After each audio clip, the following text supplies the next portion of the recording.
கர்த்தருடைய பரிசுத்த நாமத்துக்கு மகிமை உண்டாதாக. கடந்த 13ஆம் தேதி ஜனவரி மாதம் எனக்கு கிட்னில ஸ்டோன் இருப்பதாக வலி ஏற்பட்டது. அப்போ நானும் என் மனைவியும் நாங்க யூராலஜி டாக்டர போய் பார்த்து சொன்னாங்க, "உடனே நீங்க சிடி ஸ்கேன் எடுத்தா தான் அது என்ன பொசிஷன்ல இருக்கு, எப்படி இருக்குன்னு தெரியும். அது என்ன சைஸ்ல இருக்குது." அப்படின்னு சொல்லிட்டாங்க. சரி, எனக்கு வலி இருந்துட்டே இருந்தது.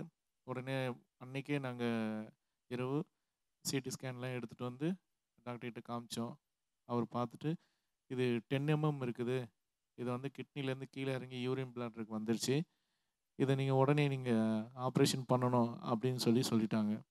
எங்களுக்கு என்ன பண்றதுன்னே தெரியல. ஆப்ரேஷன்னோனயே நான் பயந்துட்டேன். அப்புறம் சிஸ்டர் கிட்ட அவங்களும் பயந்துட்டாங்க. ஒண்ணும் புரியல எனக்கு. உடனே நான் வந்து ஜெபம் பண்ணிட்டு நாங்க வீட்டுக்கு வந்துட்டோம். வந்து நாங்க உட்காந்து வீட்ல குடும்பமா ஜெபம் பண்ணோம். "ஆண்டவரே, என்ன பண்றது? எனக்கு ஒண்ணும் புரியலையே." வலி அதிகமாயிட்டே இருந்தது. அன்னைக்கு டாக்டர் பார்த்துட்டு வந்ததுலேருந்து மறுநாள்லேருந்து எனக்கு அப்படியே யூரின் வந்து வர்றது ஸ்லோவாயிடுச்சு. டாக்டர் சொன்னாங்க, "யூரின் வந்து கம்மியாயிடுச்சுன்னா, உங்களுக்கு வந்து கிட்னி வந்து வீங்க ஆரம்பிச்சுரும். அப்புறம் ப்ராப்ளம் அதிகமாயிடும். உடனே நீங்க இமிடியேட்டா அட்மிட் ஆயிடுங்கன்னு" சொல்லி அனுப்பிச்சாரு. ஆனா நான் ரொம்ப பயந்துட்டேன். 1 வாரம் கழிச்சு ரொம்ப வலி அதிகமாயிடுச்சு. என்னால ஒண்ணுமே செய்ய முடியல. யூரின் வந்து ரொம்ப ஸ்லோவாயிடுச்சு. யூரின் வரவே இல்ல. ரொம்ப எனக்கு பயம் அதிகமாயிடுச்சு. ஜெபம் பண்ணிட்டே இருந்தேன் தொடர்ந்து. "ஆண்டவரே, என்ன பண்றது எனக்கு தெரியலப்பா. வருடத்தின் வாக்குத்தத்தம் நீங்க சொல்லியிருக்கிறீங்க 2 கொரிந்தியர் 12வது அதிகாரம் 9வது வசனத்துல, "என் கிருபை உனக்கு போதும். என் பலவீனத்தில உன் பலன் பூரணமா விளங்கும்" என்று சொல்லியிருக்கிறீங்கப்பா. உம்முடைய வசனத்தின் பிரகாரம் நீங்க பரிபூர்ண சுகத்த கொடுங்கன்னு சொல்லி அழுது, அழுது, அழுது நான் ஜெபம் பண்றேன். என்னோட எல்லாருக்கும் ஃபோன் பண்ணி சொன்னேன். எல்லாரும் ஜெபம் பண்ணாங்க. எல்லாரும் கொஞ்சம் பேர் சொன்னாங்க, "ஜெபம் பண்ணுங்க வந்துரும்" அப்படின்னு சொல்லி. ஆனா கொஞ்சம் பேர் சொன்னாங்க, "நீங்க ஏன் அந்த மாரி கஷ்டப்படுறீங்க? உடனே இங்க ஹாஸ்பிட்டல்ல அட்மிட் ஆகி அந்த ஆப்ரேஷன் பண்ணிட்டா ரொம்ப ஈஸியா முடிஞ்சிரும்ன்னு." ஆனா நான் விடல. ஆண்டவர் எனக்கு சுகம் குடுப்பாருன்னு சொல்லிட்டு உறுதியா ஜெபம் பண்ணிட்டு இருந்தேன். உடனே ஒரு வாரம் கழிச்சு அதுக்கப்புறமா ஒய்ஃப் கிட்ட சொல்லி, "ஐயாக்கு உடனே ஃபோன் பண்ணு. எனக்கு என்ன இது பண்றதுன்னே தெரியல. ஒரு முடிவு எடுக்கிறது என்ன பண்றது தெரியல." அப்படின்னு சொன்னேன். அதுக்கப்புறம் அவங்க சொல்லுவாங்க ஐயா கிட்ட பேசுனது என்ன நடந்ததுன்றது. ஆண்டவருக்கு ஸ்தோத்திரம். ஆண்டவர் எங்களை சிறு சாட்சியா இந்த இடத்துல நிறுத்தின தேவனே நாங்கள் நன்றியோட துதிக்க வந்திருக்கோம். தேவனோட நாமத்தை மையப்படுத்தும்படியாக இந்த சாட்சியை சொல்லிக்கிறோம். இவருக்கு ரொம்ப சிவியர் பெயின் ஆயிடுச்சு. ஆ அது வரைக்கும் வலியெல்லாம் தாங்கிட்டு இருந்தாரு. யூரின் போயிட்டு இருந்தது. கொஞ்சம் கொஞ்சமாக போயிட்டு இருந்தாலும் சரி யூரின் போயிட்டுருக்கு. இவரும் வலி தாங்கிட்டு இருந்தார். ஒரு கட்டத்தில் அவரால் தாங்க முடியல. அப்போ நான் ஆஃபீஸில் இருந்தேன். அப்போ ஃபோன் பண்ணி அவர் சொன்னார், "இந்த மாதிரி என்னால் வலி தாங்க முடியல. நீ உடனே வா" அப்படின்னாரு. சரின்னு சொல்லிட்டு எனக்கும் இவ்வளோ நாள் வலி தாங்கினாரே, இப்போ என்ன திடீர்னு வலி தாங்க முடியல அப்படின்னு சொல்கிறாருன்னு சொல்லிட்டு எனக்கே ஒரே பதட்டம் ஆகிப்போச்சு. சரின்னு சொல்லிட்டு நான் என்ன பண்ணேன், ஒன்று ஐயாவுக்கு ஃபோன் அடித்து, "ஐயா, அவரால் பேச முடியல. உங்ககிட்ட பேசுறதுக்கு அவரால் முடியல. ரொம்ப வலியாக இருக்குது" அப்படின்னு சொன்னேன்.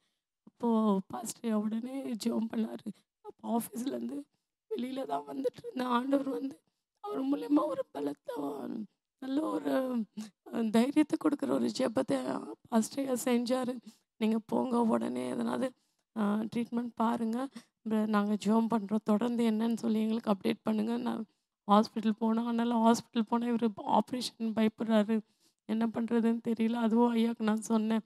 "சரி, நம்ம ஜெபம் பண்ணுவோம் சிஸ்டர். ஆண்டவர் நடத்துவார்" அப்படின்னு சொல்லிட்டு பாஸ்டர் எங்களை வந்து தைரியப்படுத்தினார். அந்த ஸ்டோன் காரியங்கள் வெளிய வரல. ஆனா நான் விசுவாசத்தோட ஜெபம் பண்ணிட்டு இருந்தேன்.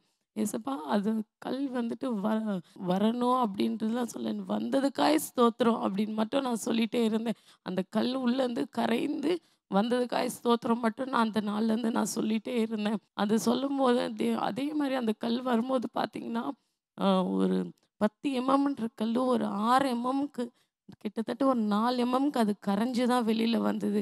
அது தேவனுடைய நாம மகிமைப்பட முடியாது. கடைசியா வந்த சிவியர் பெயின் ஆண்டவர் தாங்க அவருக்கு பெலன குடுத்தார். ஆண்டவருடைய பெலன் இல்லன்னா, அது தாங்குறதே ரொம்ப முடியாதது ஒரு காரியம். தொடர்ந்து வலி அதிகமாகிட்டே இருந்தது. என்னால தாங்க முடியல. ஒவ்வொரு நாளுமாய் 16 நாள் தூக்கமே இல்லங்க. 16 நாள் இரவு தூங்கவே முடியாது. 5 நிமிஷத்துக்கு ஒரு முறை கோவம் வராது. அவ்ளோ வலி இருக்கும். என்னால தாங்க முடியல. "ஆண்டவரே, இந்த தண்ணீய ரத்தமா மாத்துங்கப்பா. இந்த தண்ணீய ரத்தமா மாத்துங்கப்பா. நீர் சுகம் குடுத்திருக்கிறீங்கப்பா. நன்றி, நன்றின்னு" ஒவ்வொரு நாளும், ஒவ்வொரு இரவும் அழுது, அழுது, அழுது என்ன முழுவதுமா ஒப்பு குடுத்தேன். கரெக்ட்டா அந்த 31ஆம் தேதி ஜனவரி மாசம் முடிஞ்சு 1ஆம் தேதி காலையில ஆண்டவரே நான் ஜெபம் பண்ணி அழுதுட்டே இருந்தேன். கரெக்ட்டா 4:30 மணி இருக்குங்க. அந்த 4:30 மணி இருக்கும். அந்த 10 இருக்கிற அந்த க ஸ்டோன் வந்து குறைஞ்சு, அது வெளியில வந்து அப்படியே கீழ விழுந்தது. அது நான் பார்த்துட்டு அப்படியே எனக்கு என்ன பண்றதுன்னே தெரியல. எல்லாரையும் எழுப்பி காமிச்சேன். அன்னைக்கு தான் பென்னி பாஸ்டர் அவங்க அன்னைக்கு பிப்ரவரி மாதம் வாக்குத்தத்தம் குடுத்தாங்க. நோவாவுக்கு கர்த்தருடைய கண்களில் கிருபை கிடைக்கணும்னு சொல்லி. அந்த வசனத்து பிரகாரம் அப்பா நானும் அன்னைக்கு நைட்டு ஜெபம் பண்ணிட்டே இருந்தேன்.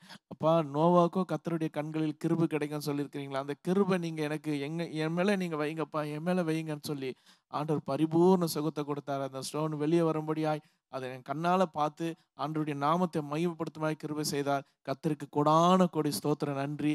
அன்றைக்கு எனக்காக ஜெபித்த பாஸ்டர் ஐயா, பாஸ்டர் அம்மா, சபையார் யாருக்கும் நான் எல்லாருக்கும் நன்றி செலுத்துகிறேன். கர்த்தர் எனக்கு கொடுத்த சபைக்காய் கொடான கோடி ஸ்தோத்திரங்களின் நன்றியை நான் ஏறெடுக்கிறேன். கர்த்தருடைய நாமம் மகிமைப்படுவதாக.